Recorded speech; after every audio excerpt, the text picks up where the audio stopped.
Welcome to Living Chassidus. Together, let's live the Chassidus we learn.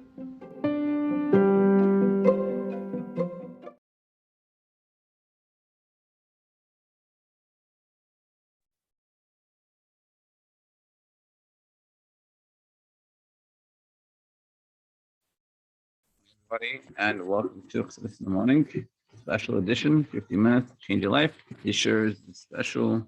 Thank you to Adina for sponsoring in honor of the grandfather's yahrzeit, Yisroel ben Shmuel haKohen, and special thank you to Naama Silverman for sponsoring in honor of her great grandparents for revealed the Chanuka miracle and Mashiach coming now. Okay, so we're going to discuss, it's coming from zechus, discussion between that Chanuka, and we're going to discuss how Chanuka is connected with peace and the comparison between the beis hamikdash menorah and the menorah of Chanuka, in comparison between the Baal Tshuva and the Tzaddik.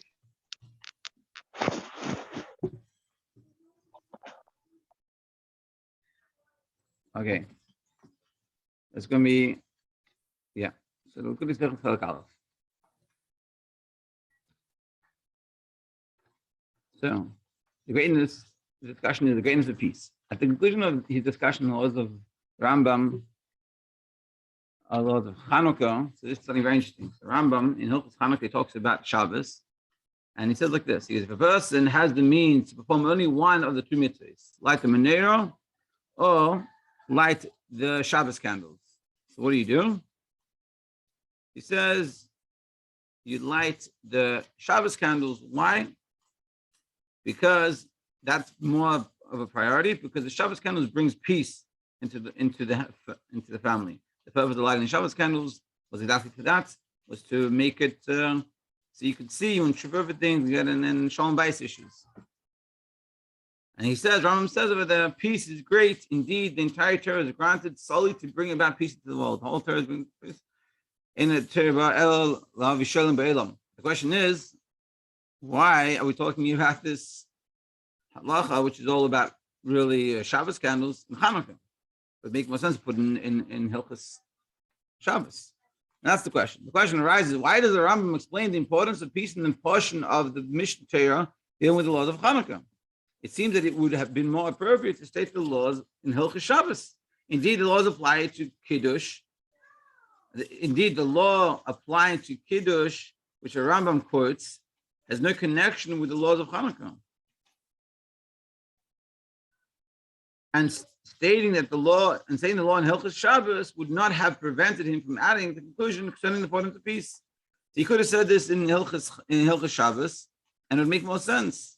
And then you can add this whole thing of peace. The question is, why is the Rambam bringing the halacha of if you have a choice between Shabbos candles and Chanukah candles, you do Shabbos candles because it brings peace. It would make more sense, seemingly, to put it in by Hilchos Shabbos. So this question can be resolved by explaining the difference between the menorah in the beis hamikdash and the Chanukiah, and the menorah that we light on Chanukkah. What are the differences? First of all, you have the lamps of the menorah were kindled within the beis hamikdash, while the Chanukkah menorah is meant to be lit outside an entrance to one's house. Halachically, you meant to do it outside of your house because it's Pesach Nisa. The fact that we do it inside the house, we do it in the doorway, is because of the many hardships of life as a yid. It was very risky lighting the menorah outside, so they did it inside, and that became the custom. So we follow the minhag. But halachically, the best place to do it is outside. But the whole idea is Nisa. And we see here that the menorah is very different than the beis hamikdash than the menorah in the beis hamikdash.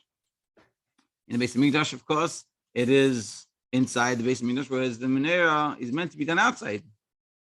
And secondly, the lamp of the menorah was kindled during the day, like we learned in the Maimon, that the menorah in the beis hamikdash was during the day, whereas the menorah that we do on Chanukah is in sunset. And the idea is that you burn into the night. So the lamps of the menorah were kindled in a place where holiness was overtly revealed. The menorah in the beis hamikdash, it was very clear. It was in a place with kedusha. There, the concealment of godliness which characterizes our material world was not apparent. He didn't feel this concealment of ilikus. It was very clear. Godliness was very apparent. Therefore, when the Greeks brought impurity into the beis hamikdash, all the elements of the sacrificial worship carried out there, and in particular the killing of the menorah, were nullified.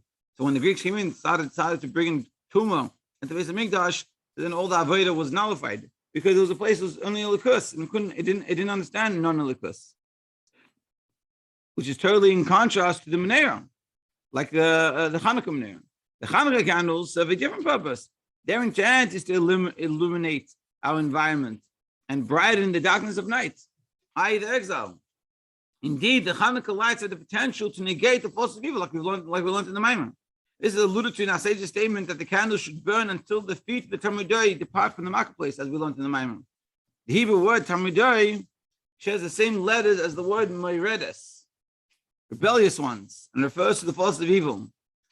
So we see that the menorah is sort of the Chanuka menorah is so different than the beis hamikdash. The beis hamikdash built out of likus, and in place of revealed likus, and it's good, it's warm, it's like a tzaddik, as we're going to explain. It's like a tzaddik, it's good, everything is good, doesn't have yetzer hara, there's no issues, and it's all likus, that's all it sees. The menorah, the Chanuka menorah, is the exact opposite of this. It's specifically in the dark, specifically with no likus, and it comes and shines brightly over there, to the extent, like we said in the Maimah, and he's bringing down here that even the Talmudai, until the Talmudai, even the rebellious ones get affected and get transformed. This indicates that the Chanuka light possesses a dimension which surpasses the lights of the menorah. This is also reflected in the Rambam's commentary, which explains that the lights of the menorah were negated by the influence of the Greeks, who desecrated the holiness of the beis hamikdash. The lamps of Chanuka, by contrast, will never be nullified. They will continue to shine even in galus, in the times of the greatest darkness. And that's why the menorah got nullified by the Greeks, because the whole thing of the menorah in the beis hamikdash is all in level of kedusha. It's all different levels of kedusha. And so on, you bring something that's non-kedusha, I can't handle it. There's nothing to do with that. Whereas the whole thing of the menorah of ours and Chanuka, it's dafka to go into the places that's not kedusha. So it has this ability that it can go even into the darkest places. This parallels advantage which a Baal Tshuva possess over tzaddik.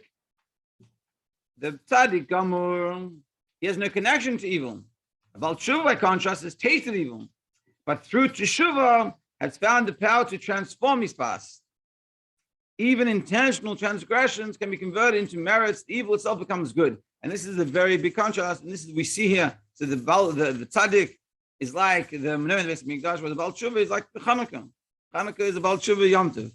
Why? And this is a very important point, and we've talked about this a few times already. And it keeps on coming up that a Baal Tshuva can transform the darkness into light. The past things that they did that could have been averis can become mitzvahs.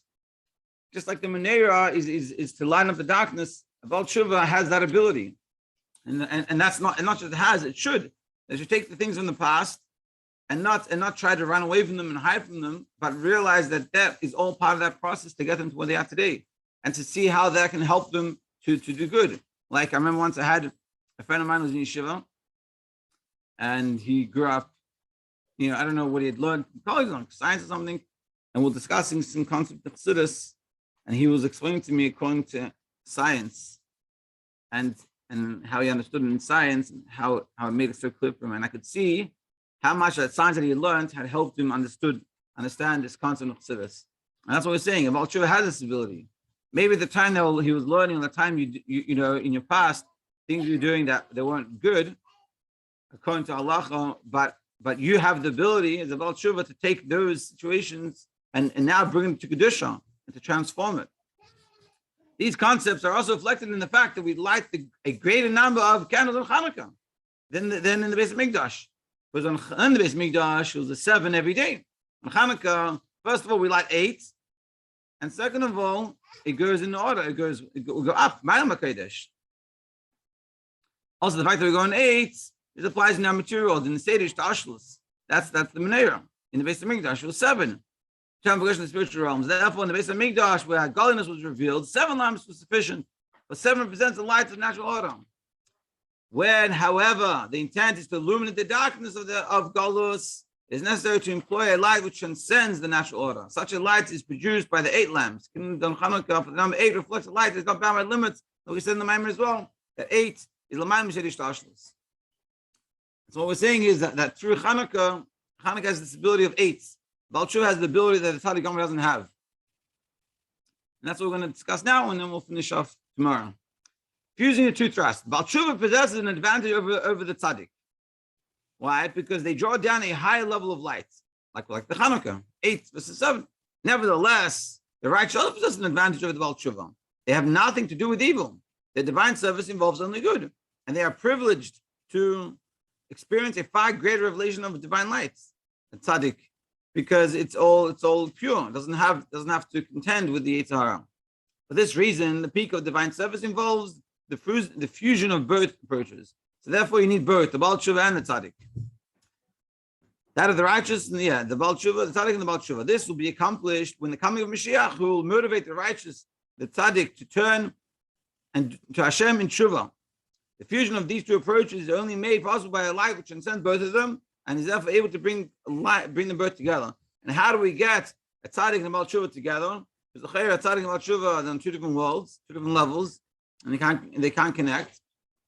You need something above all of them that can bring them and connect them, which is like we learned before. It's like the Yechidah, which we learned in Yonsh Chassidus. And that's what he's going to say. The fusion of these 2 paths of service is reflected in the Chanuka candles. The menorah is like this. Their purpose is to illuminate the night of exile. They are, however, rooted in the lamps of the beis hamikdash. So the menorah of Chanuka has both, because it's a representative of the menorah in the beis hamikdash, but it also is able to have the darkness, which means it has both aspects, the aspect of a tzaddik and also the aspect of a Baal Tshuva.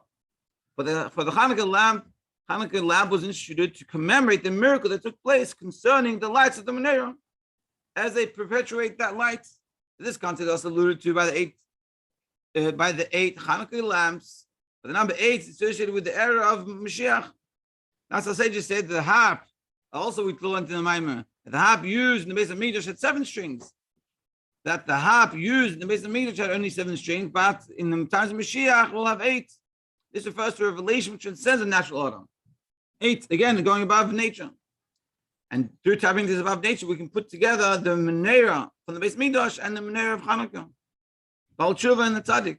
This revelation is, however, itself encompassed by the influence of God's essence, which reflects the ultimate level of transcendence. And this level can fuse the divine light which permeates the natural order, parallel in context of divine service by the devotion of the righteous.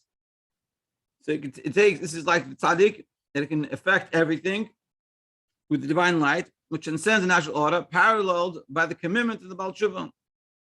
So you have the divine light which can permeate the natural order, nature, that's by the Tzaddik. And then you have, together with that, the transcendent nature, which is what the Baal Tshuva does. And you put them together. We'll continue tomorrow, and we'll finish it off tomorrow. Actually, we'll finish it up. Finish up today. We have a little more time. On this basis, we can understand why the Rambam underscores the greatness of the peace in Hilchos Chanuka. So now we can understand why, because our original question, remember, was why in regards to the Hilchos Chanuka, the Rambam writes about if you have a choice between the menorah and the Shabbos candles, you like Shabbos candles, that brings peace. Talk about it in Hilchos Shabbos. So what's the answer? Peace refers to the establishment of the unity between opposing thrusts. With regards to opposites, there are several levels. With regards to the matter at hand, peace in the home, we are speaking about establishing a unity between the elements of the house and their ultimate purpose. What peace we're talking about when we're talking about a home? We're talking about peace in a husband and wife, in dwelling with the divine presence and bringing Hashem into the house. But every Jewish home is a sanctuary in microcosm. Small beis hamikdash mat, where the divine presence rests. In particular, this refers to the establishment of peace between a husband and wife. But the term his home is also employed to mean his wife. Although men and women have opposite tendencies, they can complement and assist each other. So you have a husband on one side and a wife on the other side, and by nature, they have different tendencies. The kindling of the Shabbos candles was instituted to bring about peace to the home. And the purpose of the Shabbos candles was to bring peace.